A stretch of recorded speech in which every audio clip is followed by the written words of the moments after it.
CWC భేటీలో పాల్గొనేందుకు CM Revanth Reddy ఇవాళ ఉదయం ఢిల్లీకి బయలుదేరి వెళ్లనున్నారు. కేంద్రం ఆగమేఘాల మీద తీసుకొస్తున్న మహిళా రిజర్వేషన్ బిల్లు, నియోజకవర్గాల పునర్విభజన బిల్లుతో పాటు పశ్చిమాసియా సంక్షోభ పరిస్థితులపై చర్చించనున్నట్లు పార్టీ వర్గాలు వెల్లడించాయి.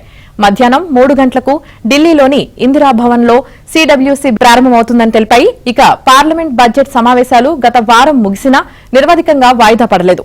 ఈ నెల 16, 17, 18 తేదీల్లో ఉభయ సభలు మళ్లీ సమావేశం కానున్నాయి.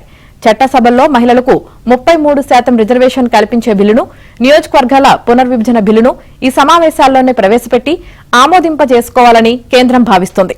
దేశ రాజకీయాల్లో కీలక మార్పులు తీసుకువచ్చే ఈ బిల్లుల విషయంలో ఇంత తొందర ఎందుకని కాంగ్రెస్ తొలి నుంచి ప్రశ్నిస్తోంది.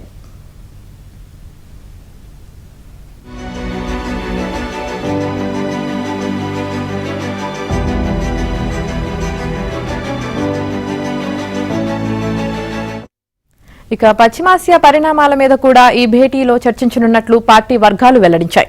పశ్చిమాసియా సంక్షోభానికి సంబంధించి ప్రభుత్వ వైఖరిపై కాంగ్రెస్ ఇప్పటికే పలుమార్లు విమర్శలు గుప్పించింది. కాల్పుల విరమణ, సంధి కోసం జరిగిన ప్రయత్నాల్లో ప్రధాని మోదీ ఎందుకు చొరవ చూపలేదని నిలదీసింది. మధ్యవర్తి పాత్రను పాకిస్తాన్ పోషించి ఇరుపక్షాలను కాల్పుల విరమణకు ఒప్పించడం మోదీ వ్యక్తిగత దౌత్యానికి తీవ్ర విఘాతమని అభివర్ణించింది.